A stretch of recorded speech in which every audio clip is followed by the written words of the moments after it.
Hello and welcome to The Nation. Thanks for joining us. Now, it was World Autism Day on April the 2nd, which was declared by the UN in 2007 on the 8th year consecutively running this year. With me in the studio is the very beautiful Thila Lakshman, who is a media personality, a performing artist, a vocalist, lyricist, model, producer. Oh, it goes on and on and on and on, but she's here with me today. Thila, welcome to the show. Hi, Jessie. Thank you so much. How are you? I'm great, as usual.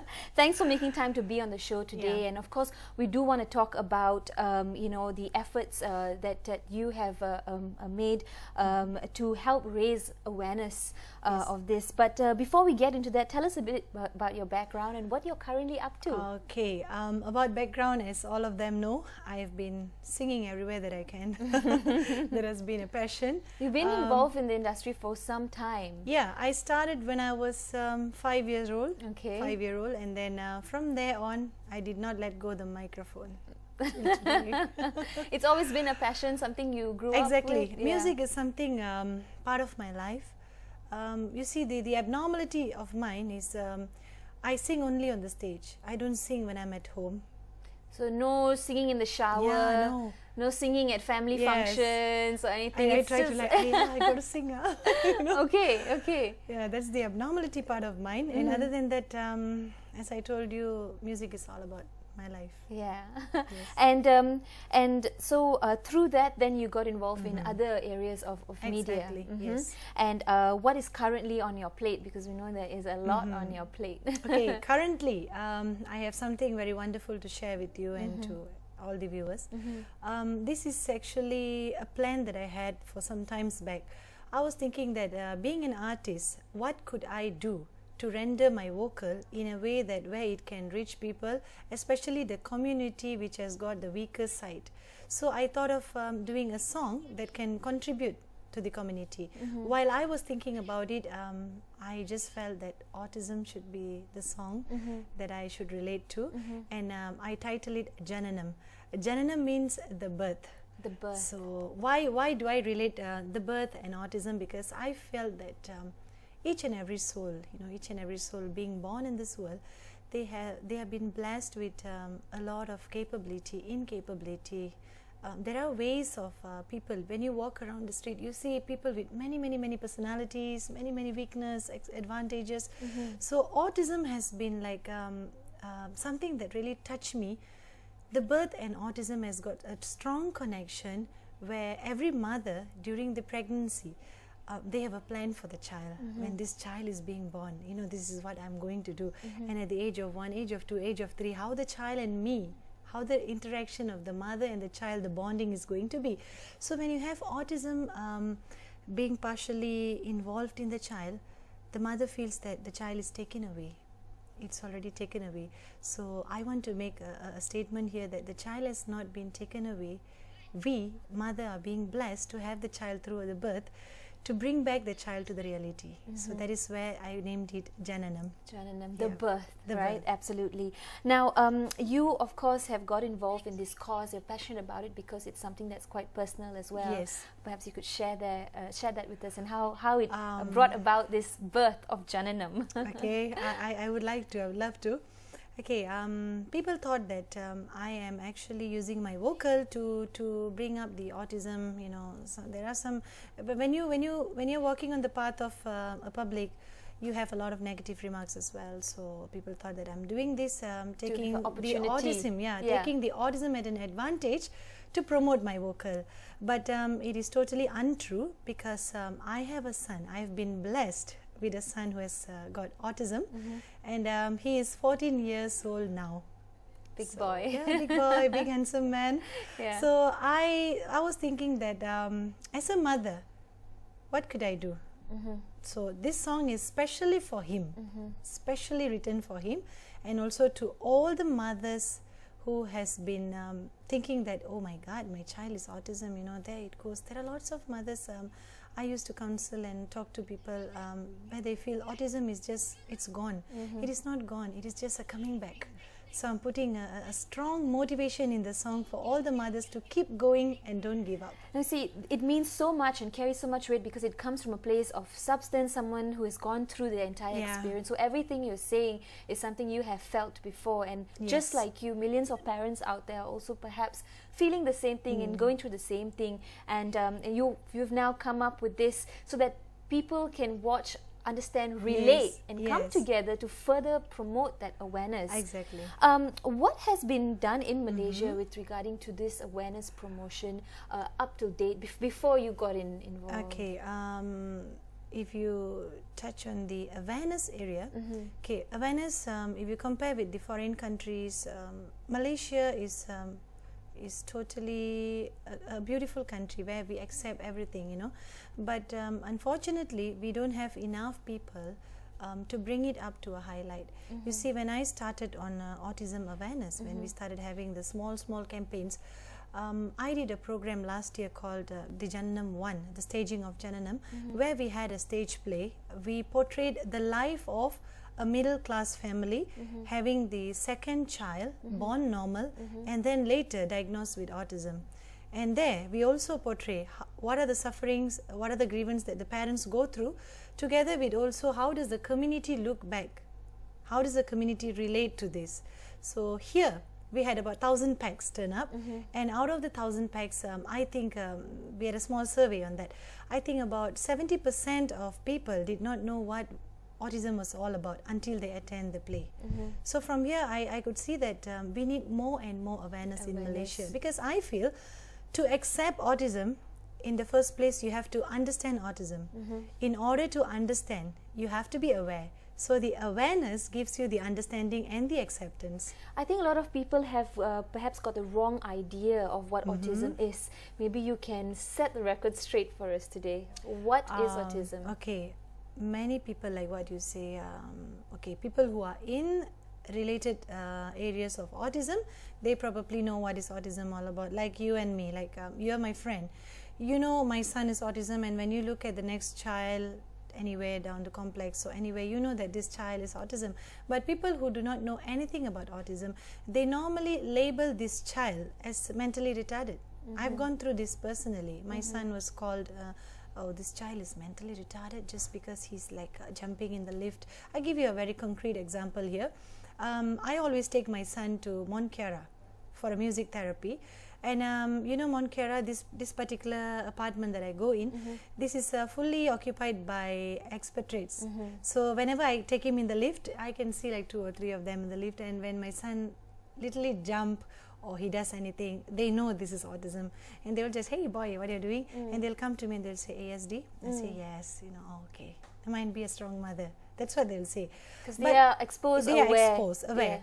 But at the same time, if I take him to a shopping complex here, if he does anything little bit, you know, little bit funny or little bit not normal, people quickly, you know, stay back, and they tend to pull back their child. They don't. Oh, what's this boy like, doing? Oh, mine. What is this? You know, because they look at you, the stare that they give. Imagine you are having dinner and this child react a little bit abnormal. It become a chaos. And when they look at that children that way, and they gossip like that, and I've heard myself personally, as I told you, is he mentally retarded? The parents are bringing him out. What impact it gives on the parents? The next time they will think twice to take the children out. They put them back and they feel so heartbroken personally. So I feel that it's being mistaken. So autism is actually not a disease, it's a neurological disorder. If you see, there are lots of children with autism with high functioning, they have excelled well in studies and they have very, very extraordinary skill. You can relate to the genius like Albert Einstein, Michelangelo. So these are the people who made it. Even I know few of my friends who are holding some very good position. They are also from autism. Now you can treat autism, you can help to deal with it. You can even reverse the process. Now all is not lost though if a child has this, because they're also born, either they are very creative or you know, there is something else that they have that is innate in them as well, right? Yes, very true. And we were saying earlier, we spoke before the show started, that they also are aware that they perhaps cannot do the things that kids their age or their peers can do, and that creates some kind of frustration also. They're normal inside, but it's just the way they are unable to correct to communicate. They sense it too, because most of the time they can't generalize. So this is where you have problem. Like my son, he has problem generalizing, especially on food when he's hungry. The recent experience, I don't mind sharing this, the recent experience when I took him to an outlet to have his dinner, he was too hungry, he just couldn't hold it back, and he was like pulling my hand, he was going to the other table, so he wanted to grab the food on the other table, which for him, at that moment, I'm hungry. I just want that food. So I have to talk to him, I have to make him understand that this is not yours. You know, generalizing them is the best thing that we could do to make them understand that what is their belonging and what is others. What is others? It's right. Constant love and attention as well is needed. Now, autism is also, you know, it's lifelong, but you can treat it, you can reverse it. There are a lot of help as well available, and through that you have actually come up, you are the founder and president of the Pertubuhan Sayang Autism Malaysia. Yes. Tell us how did that formulate and what are the activities that the Persama does? Since I was individually doing this kind of service, I thought, why don't I have a team? I have a NGO where we can go one step higher to promote autism awareness and to get parents involved. So that is where Persama came in. Persama was formed in 2012. So when I newly formed, I had a lot of difficulties where it was individually moving, you know, because there were lots of challenges, especially on the fundings and also our commitment. Because when you are doing something that is serving the public, you have to make sure that it is properly done.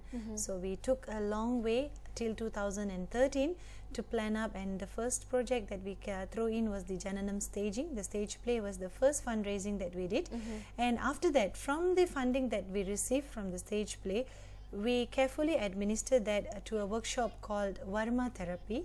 Varma Therapy is a massage workshop where these points of massage help to regulate the nerve and the cells for the autism children, and we had about 400 parents turned up for the workshop. You'll be amazed, but I saw parents from Singapore and someone fly all the way from France to attend this workshop because they have that much of concern towards the child. They come all the way for the child, you know. The hope of a parent is like, can there any NGO or anybody do something that can give a better future for my child? Well, like, as a parent, you're full of love for your child, and you want to do whatever it takes, whatever you can, whatever and you can. That's why you and the others out there do so much beyond, you know, what you can sometimes. Do whatever you can to try and find a support group. So it's important as well for the parents to be aware and support. I think also sometimes what happens is because we believe that this kid is not right or something like that, we tend to not give them enough attention, or we tend to look so quote unquote down on the issue, but that should change, right? Yes, that should change, because the more, as I told you from the beginning, the more they understand autism, the more they become aware of autism, is where they can accept autism. Just make them a normal in the playground. When a child with autism is playing, the parents normally, I've seen that the parents, whatever that I'm saying today is not from a perception but my experience. When my son goes to swing, there's one particular family, they will just, whenever my son walks in, they will take all their belongings, their toys, they'll go to a different corner to play. And that hurts, that really hurts a lot. You're thinking, hey, why do they do that, you know? When he's just an autistic child, why do they do that? So that is where, when I was thinking, every single thing that happened in my life, I take it as a learning curve, and immediately I jot down in my phone, this happened, so what can I do next to bring this out? So that is where I was thinking of doing some videos, the before and after videos. And then, as I told you, the Varma Therapy was one of a very good workshop where it carried a lot of theories for the parents to do it at home by themselves. And recently, we had ALC College collaborating with us. They became our project sponsor for the Liuba campaign. So the Liuba is actually Light It Up Blue for Autism, where autism speaks. Blue is like the color to color represent for autism. Why do they choose blue? Is because blue is a very serene calm and composed color. So mostly when you look at autistic children, they are very hyper. You know, they don't sit still. Some of them. You know? Are they all do they all have the same signs? Not really, because autism is a very long spectrum, a very big, large That's what spectrum. they call it on the spectrum. Yes. Basically, you've got different kids have different aspects. Correct. Of autism, Correct. right? You see, for an example, I met a boy recently, Kirtan Rao. He's a very good artist. He draws. He draws, and his paintings are very, very normal, and it gives a very strong and deep message. He talks only less. Okay. And I know another child who draws as well. He doesn't talk at all. He doesn't talk at all. And some kids who are but they are communicating, expressive Yeah, in they're their expressive. drawings, or they are Exactly. sometimes True, music, or music. Yeah. Music. I know a child who can play very, very good piano, but he doesn't talk at all. He communicates through picture exchange system. And some children who can talk, they talk very well, and they have they don't have this extraordinary skill, but something else. They excel very well in one or two subjects, or the whole subject. Yeah. You'll be surprised. They talk less, but they get all straight A's. That's right. So they are perhaps sometimes even more Yes. intelligent Yes. than normal Yeah. normal kids. Well, we need to take a quick commercial break, but we will come back with more on the subject of autism. Do stay tuned.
Catch Bernama Today every weekday from 9 a.m. onwards for the latest news, lifestyle stories, interesting personalities, only on Bernama TV.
We saw that video there of kids playing, but which kid actually had ASD? It's hard to tell. At what point are parents able to pick up the signs or the symptoms of this condition? Okay, this is actually very easy. You see, children interact with each other. Okay, and when you put 2 or 3 children in a group to play together, they interact, they play, you know, they have their child language, body language, communication. Just being kids. Yeah, just being kids. But autistic children, they will be a little bit different. Number one is the eye contact. They won't have eye contact, and they might not be able to understand the body language and also the communication from the other children who are trying to communicate with them. You know, they like to isolate themselves. They don't take instructions, and if in a classroom, even a class play therapy, or in a classroom, a play class, when the other kids can follow the instruction and coordinate, they will have less coordination. For another world, in the beginning, they are on their own world. That is what autism is all And about. so it's important to pick that out Yes, quickly, and yes. to do that, like you said, you have to first be Correct. aware that such a thing is even possible. Very true. Otherwise, you isolate the child, and in fact, you hinder the child from being normal, because you're like, you're always trying to, you know, put Correct. them away, or baby them extra, or you know, whichever other way. Now, in Malaysia, what are the stats like, and how, is it a common problem? I mean, a common issue? In Malaysia, if you talk about 10 years back, when you say autism, it's like, oh my God, what is that? But from 10 years from there to now, it is a little bit more like autism. Okay, these are the things that you have to do. Like when my son was diagnosed, the occupational therapist and the ENT told me that no, your son is not going to make it. He's not going to make it to the normal school. And when I asked her, because I had no idea about what is autism all about that time, so when I asked her that can he go to the normal kindergarten, she school. straight away told me no, he's not going to go there because he will go and disturb the other children. So I was thinking, what is that all about, you know? So these are the things that I feel the related authorities, like from the hospitals, the doctor who diagnosed autism, the persons who are involved after that, especially the speech therapists, the occupational therapists who give the diagnostic, should actually encourage the parents. They can do a lot with autism children. You know, there are ways, and when I met another doctor for a second opinion, that is where the journey started.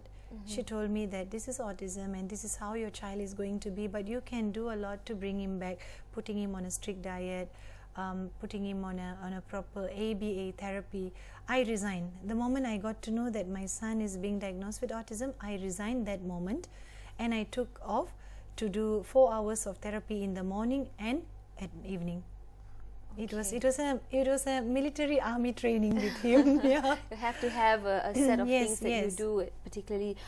Do parents accept this easily, or do you straight go into denial? Because denial also will be part of, you know, a very common thing as well, I think, right? Yeah, this is a very subjective question, but let me be very honest here. When the moment you get to know that there's something wrong with your child, the first thing, your world breaks. Definitely, being a mother, it carries a lot of sentiment value. And but in my point, when I thought, okay, he's autism now, what is next? So I feel that instead of asking yourself why you were chosen, why your child were chosen for this, just reverse it on the other way.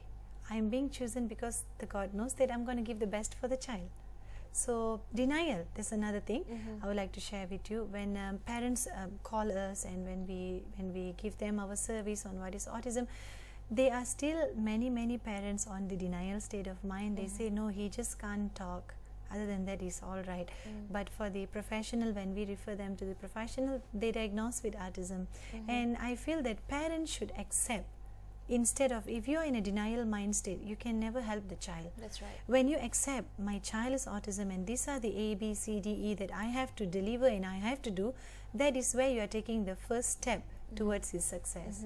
You mentioned also earlier about the food intake. Yes. How does that help with the condition? Food intake, yes, because most of the autism children, they can't tolerate a lot of food because they have this gut intolerance. You see, a normal person's gut is very tight like that. When you eat anything, it breaks into amino acid and then it goes into your bloodstream, right? So for autism children, it goes direct. So it becomes toxin for them. Like many children, they have wheat intolerance. When you give them wheat, they have very bad mood swing. They become very hyper, sugar intake, preservative. Sugar intake would yeah, make them hyper, preservative. yeah. When I started my son on this ABA therapy, he was on totally diet. Totally no wheat, no milk, no sugar. Even we make our own cookies. My mother and I, we make our own cookies for him, which is gluten-free. Gluten-free. Yes. And so, but this applies to all, right? Not Most, just most. to most kids. Now, how are you? You're born with it, but how does it develop? At what point? And is it because you know if it runs in the family? Is that it? Sometimes yes. Autism till today it is very difficult to explain how or what is the cause, because it's a very incidental issue. There are lots of people in overseas and even in Malaysia, they are doing a lot of research till today to find out what is the main cause of autism. Sometimes it can be related. I won't say no, because I have seen a family having the first child who is under the spectrum of ASD also have the second child, and I've also seen 4 siblings in a family with autism, different spectrum. So it is very difficult to answer on that because it's incidental. Yeah, there's no particular way to predict that. Now, how for parents out there watching who may think, I'm picking up something here, I think my child might be autistic. What is the first thing they should do? Okay, the first thing they have to do, they can straight away go to a child specialist. When the child specialist diagnose and refer, they will normally refer to a clinical psychologist. You can see a clinical psychologist who will be able to define in what spectrum your child falls. Then from there, they can start their journey, having a speech therapist, having an occupational therapist. There are lots of holistic approach nowadays. Besides medications, there are lots of holistic approach too. They can actually find a lot of things. It's on fingertips nowadays. It's no more like calling up here and there. When you take your phone and you Google, you see a lot. I do that all the time. Yeah, just to get updated and to be in the know. True. What I wanted to say was, with autistic kids, of course there needs to be a lot more love and attention. Parents these days may not have the time. Maybe their caretakers don't spend enough time together, or maybe the caretakers are not also trained for this. How do we handle this challenge?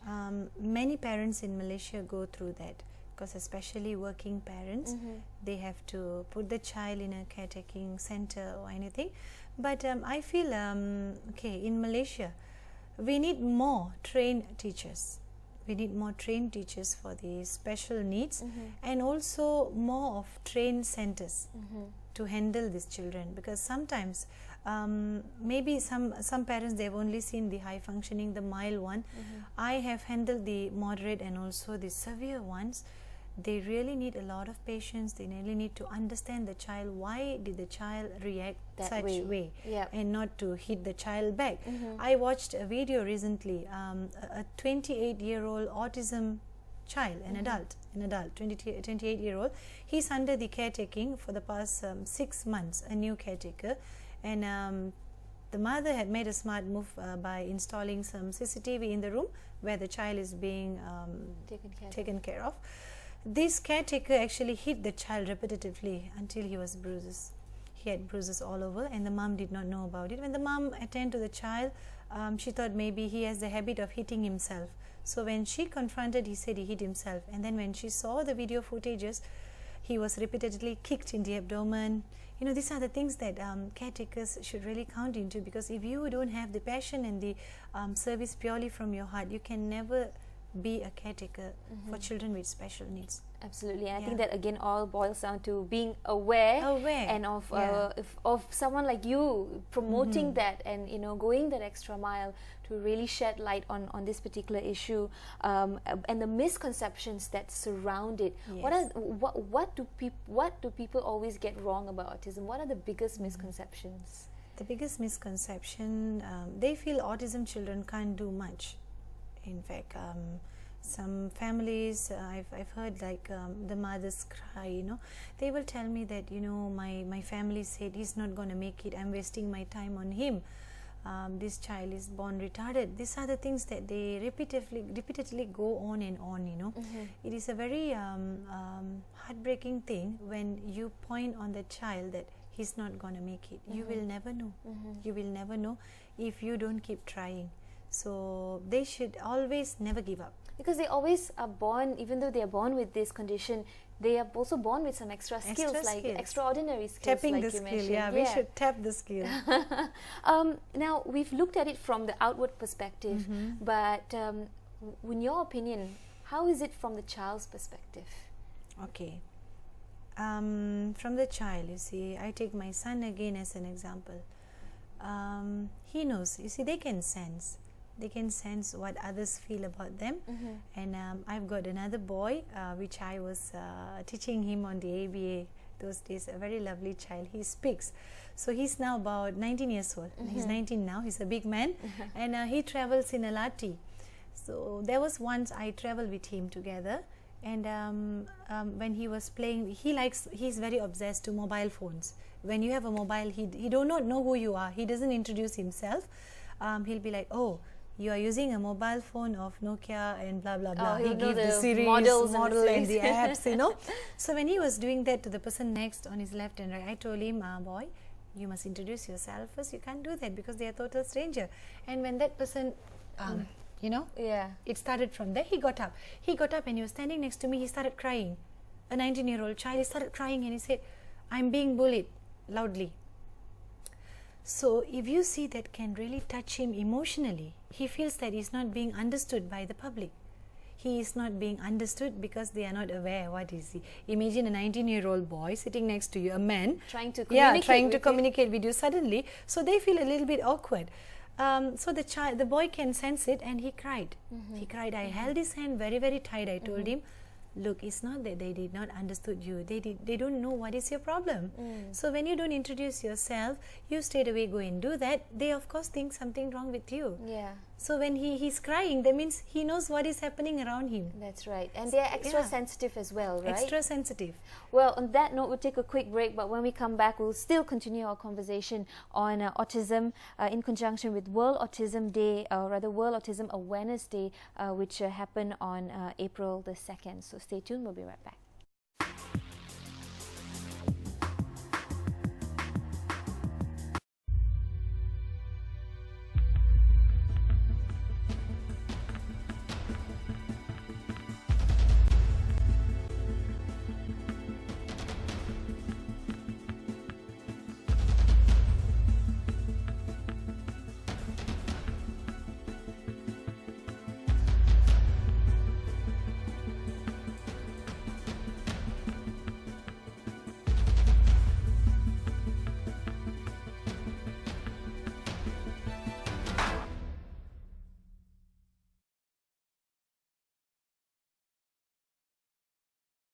Halo, apa kabar pemirsa? Salam dari Jakarta.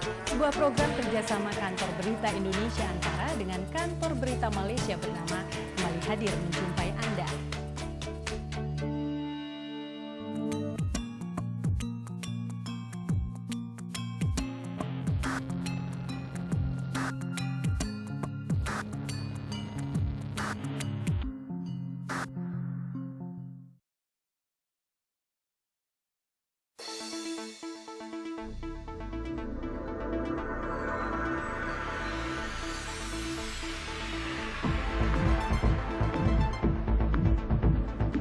Batasan masa, mengupas isu semasa, jadi saluran pelbagai suara, segalanya baru dan benar di Berita Bernama TV.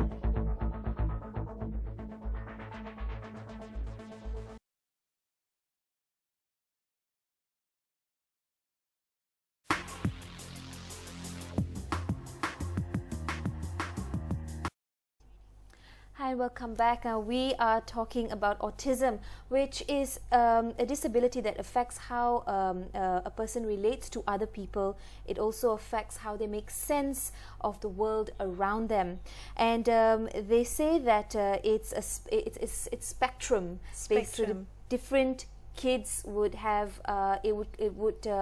it would come out differently, Yes. right?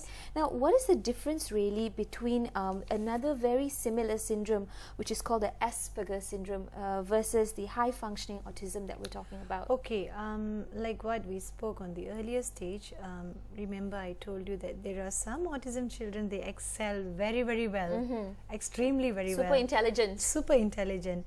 I know one Malay kid, he can do the mathematical calculation, formula and solution or whatever you call that. He is only 9 years old. A 9 years old child is on the standard 3 of the Malaysian syllabus. Yeah. But he can do the Form 1 syllabus just like that. Wow. I And never liked yeah. maths also, so I can just imagine how difficult that is. I was amazed, and I told the mom, "Oh my God, he is super intelligent. If he can do the brother's book, the brother will refer to him, and he will give him the solution for whatever the formula that is. And the formula just comes like that. He doesn't talk. He will just write. This is what it is.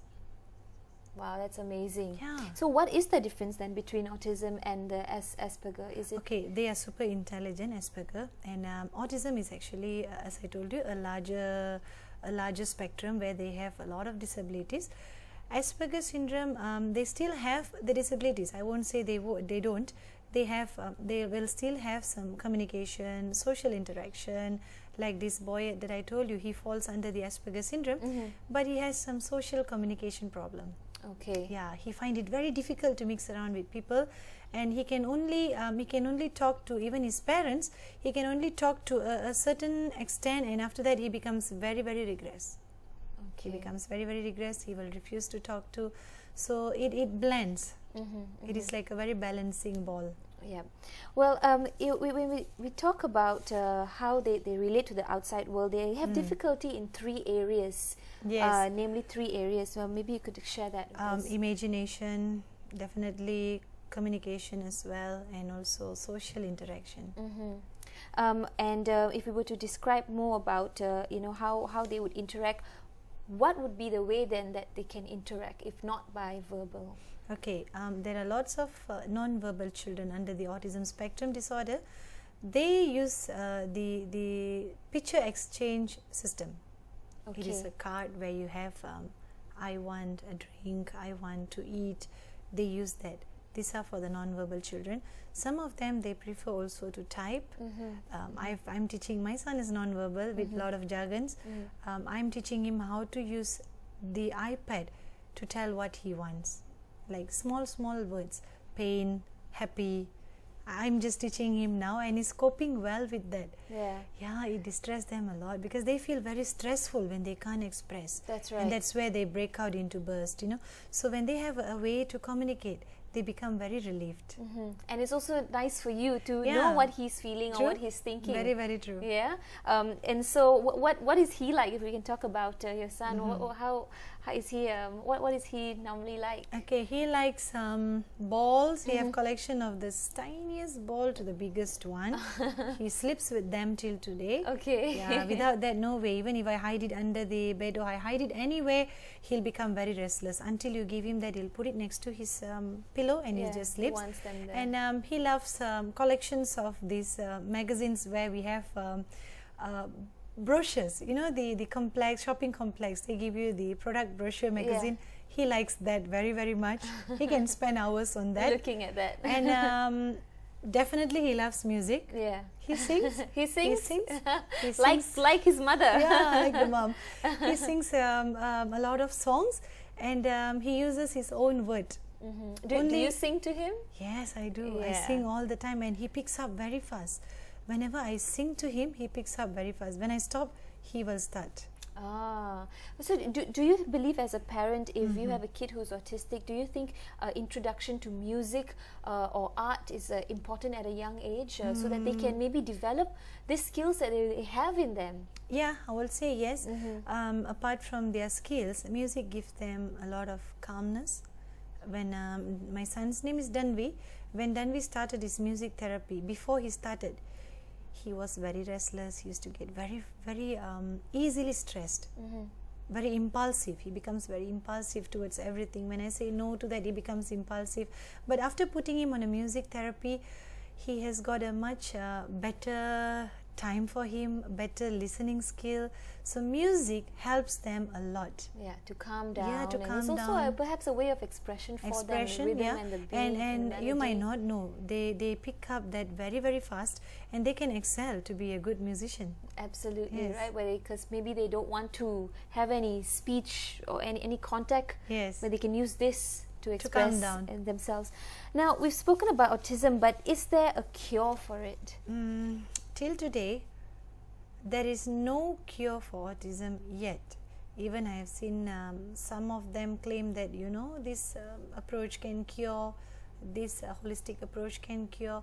But I believe that instead of thinking of cure, which is not significantly documented anywhere yet, you might as well think of reversing autism, getting them back into reality, a betterment.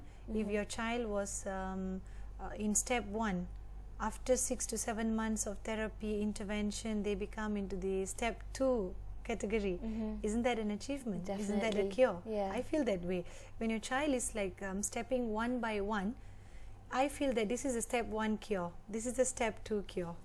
That is how I look at it. How long is this? How many steps might be involved, and how long is this process, or is it a lifelong process? What are the success stories that you have come across? It is a lifelong process. Children with autism will definitely have the little disabilities in them forever. But like the second question you asked me, I liked it very much. I have seen 3 or 4 recently successful story. I shared with one mother who is also a single mother. She shared with me, she said the son couldn't speak at the age of 5. He had very bad eye contact, he had the flapping habits, everything. He had everything about autism. She sat with him, she gave herself 2 years to make sure that this child being taken out of all these habits, all the behaviors. So she managed to bring him back to reality, and today he's doing very well in an international school. That's amazing. Yeah, So I he's met him personally. Oh, that is such a great story. So Yeah. it is possible. There is hope for There those is who are hope. watching at home and thinking, no, not my kid, not my Yeah. kid. But here's what we're saying today. That there We is have hope. to keep trying. You keep on moving and moving and moving, and You never might know not when know. you will hit that Yes. thing. In terms of school, what happens? Is it not just for the other kids like you mentioned, but for the kid who has the who has autism, going into normal schooling system? Is that helpful for them, or do you believe that they should be in a special school? They can, you see, when Danby was at 4 and 5 years old, when I was doing the therapy with him, my therapist told me he definitely can make it in mainstream. You have to push him.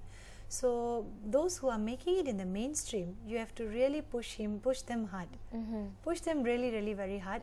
That is how these parents, this is how all the categories of the parents, that we have like certain categories group of the excel parent, and then we have the mild, we have the moderate, and we have also the severe ones. So some of them from the moderate, they shift to the mild, and from the mild they shift to the mainstream. Again and again, it all depends on how we mold them. What are the interventions that we give them? So definitely when they are into the special needs school, the teachers must be aware of this. The teacher should be able to give a special attention to this particular child. She must be able to understand what is autism all about. So that in order, when she understands this child has got some special needs, she can give extra attention to that particular child.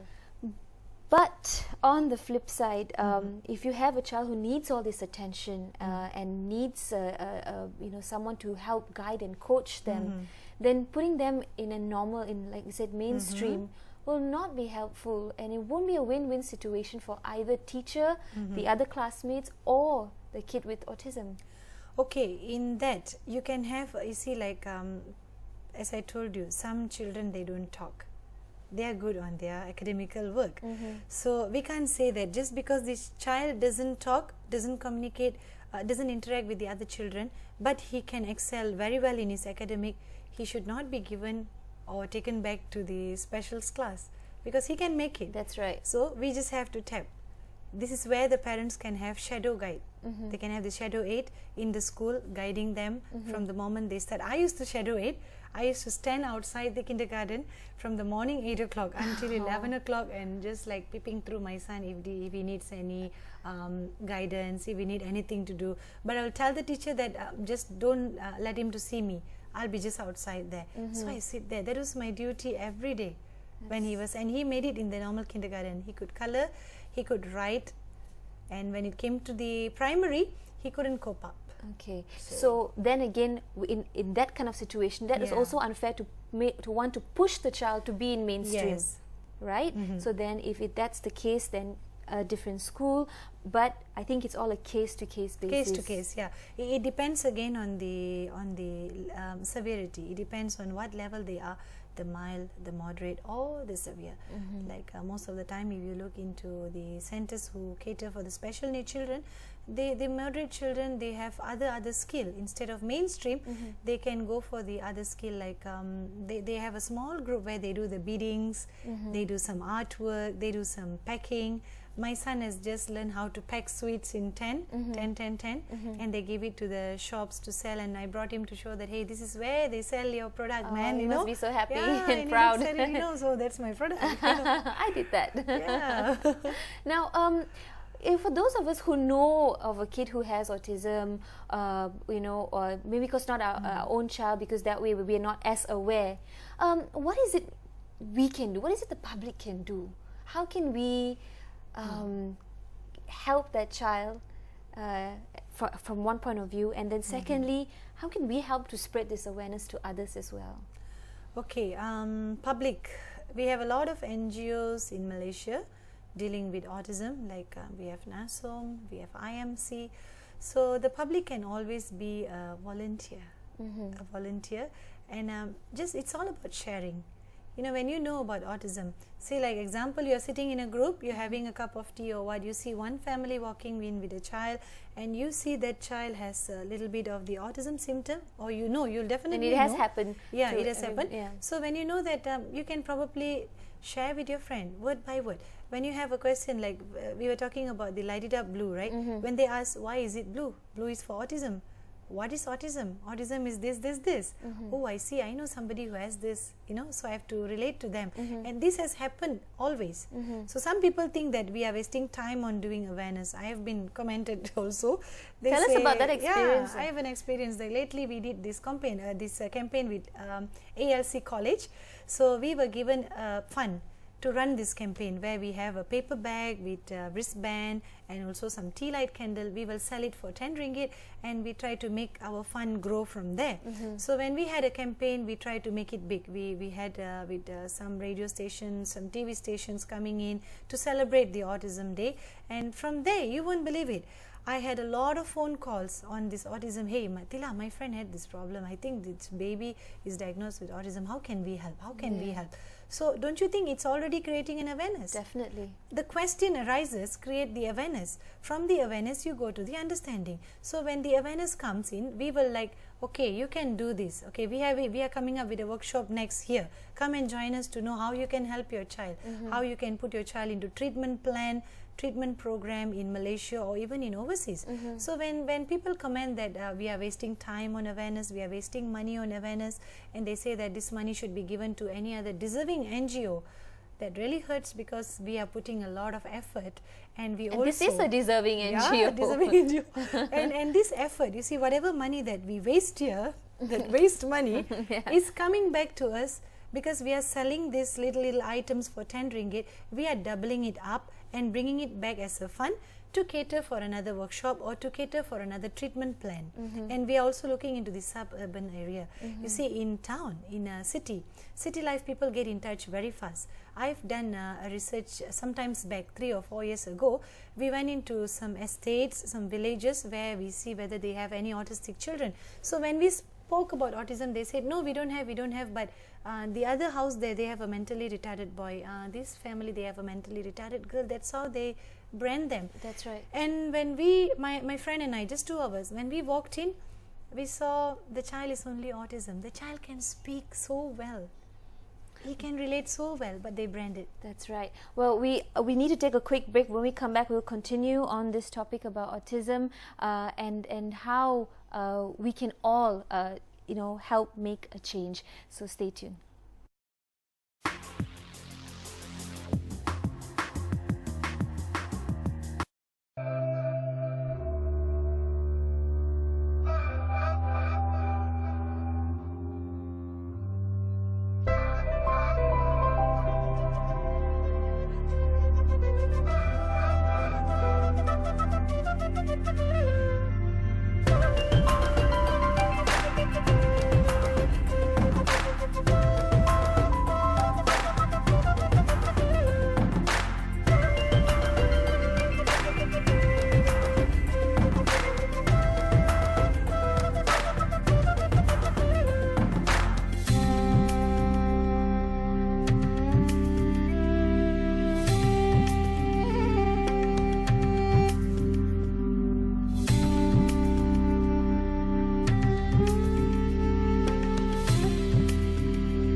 latest headlines, illuminating visuals.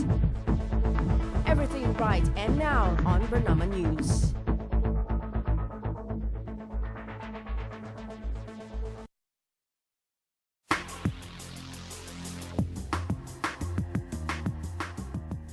Hi there, welcome back, and we are of course talking about autism in conjunction with World Autism Day, which happened on April the 2nd. It has been declared by the UN in 2007, just to understand autism better so that all of us are aware and we can help to spread that awareness. Now you have the association, which is the Pertubuhan Sayang Autism Malaysia, Yes. which is doing outreach programs as well, and going out to suburban areas to promote awareness, maybe even to provide them, with more help. Tell us a bit about that plan. Okay, coming back to that. All right, what we have in our mind is, you see, these are the people who are not aware of a lot of things. They live in that community. It's like a very circled life for them. You know, you're on inside that and you don't come out at all. So we want to have mobile assisting autism therapy, where we're going to have educating the parents. First of all, it's not going to be very easy, but it is worth a try, because they need to know what is their child suffering from. So educating the parent, motivating, having motivational workshop for the parent, as well as weekly mobile therapy, where we're going to have therapies going into the area and working with the child every week 2 to 4 hours. To give them give some them help, some yes, guidance, some of course guidance. support as well, right? Exactly. Okay. Now you have an event coming up on the 19th. So share with us about this particular launch. 19th of April. This is something I'm waiting and I'm looking forward to. Okay. This is also Jananam, the second step. This can be titled as Jananam 2. Okay. Jananam 2, okay. This is the first Tamil song in Malaysia for autism awareness, and also the video. So it's going to be an audio video launch. Okay. And this project is funded by Yayasan KVS, and I would like to take this opportunity to thank Tan Sri Dato Sri MKVS to come forward to extend us and give us the motivation and courage to bring this song to the next level. That's amazing. Yeah. I heard, of course, you sing very well, but I heard the tune of the song a little bit, like a teaser. So I'm going to now ask you to sing us at least a line, a pre-launch before the launch, right here on Bernama TV. I always get caught up with this situation. Okay, I would like to sing this very particular line. Okay, this song is composed by Saran Narayanan, a very prominent composer in the Tamil industry, and he is also the person who carefully he chose word by word to put lyrics to this song. He really chose the wonderful, beautiful words, and I did not know when he told me that. I said, how did you get this particular line, because it really reflects on me. This is what I always think in my life. This is in Tamil, this verse in Tamil, and it means even in many births to come, I want to be your mother forever. So it really gives me that true emotion. I would like to sing that. Yes, please. I'm feeling a bit nervous. Don't mean to put you on a spot. Perhaps, yeah, okay. Sure. This is how it goes. மீண்டும் உலகினில் உனக்கென நானும் தாயாக பிறந்திட வேண்டும் என வரத்தினை பெற்றிடுவேன். தூக்கம் கண்களை தழுவிடும் போதும் உறக்கத்தை துறந்திங்கு நானும் உன்னையே பார்த்து கொள்வேன். Beautiful. I don't understand it, but it's a very calming song, and I think it's very expressive. It's full of love, as well, and I'm sure your son is going to love it as well. This is really I'm dedicating this song to all the mothers in the world. Yeah. Who really go through the same journey with me. Yeah. Now tell us a bit about the event, particular April 19th. Yes. Can people come to Yes, support definitely. I'm really calling all the public, all the people, all the friends, including Bernama, to come over to support and to be part of this wonderful, beautiful, noble cause. And this is going to be on the 19th April, 7:30 p.m. at the Auditorium DBKL, Menara 1 DBKL. Okay, and it's free of charge. Free of charge. Okay, you come there to support us through buying the CD. Okay. So what would be the agenda roughly? We're going to have beautiful moments there. Yeah. It is actually a suspense. Okay. Yeah. Can't disclose that. Yeah, I can't disclose. Okay, but so make sure you attend the event to help show some support, and even show your more support by buying the CD. Also, where can everyone go to get more information about the association, the Pertubuhan Sayang Autism Malaysia, and the work that you do? At the moment, our NGO was actually carrying the title name of Pertubuhan Sayang Malaysia only, and now we have rebranded. Recently, we had Tan Sri MKVS to launch that and rebrand the whole thing again. That is where we added Pertubuhan, the name autism, because people need to know when it is only Pertubuhan Sayang Malaysia, you do not represent the autism there. So I added the word autism. So you can, at the moment, you can go to Facebook, Pertubuhan Sayang Malaysia, just like the page, and just comment and whatever, anything that you want, and you can follow us. We always put all the follow-ups of next agenda, next programs in our page. Okay, great. I hope you go and do that, and thank you for joining us today and sharing a very personal experience, and also try to promote the song. It's a beautiful song, and you sang it wonderfully. Thank you so much, Dila. I wish you all the best. Thank you very much to you, and also Bernama TV to honor me here. Thank you very much. It's our pleasure. Well, that's all the time we have today. You have a wonderful day ahead, and we will see you same time, same place tomorrow. Bye-bye.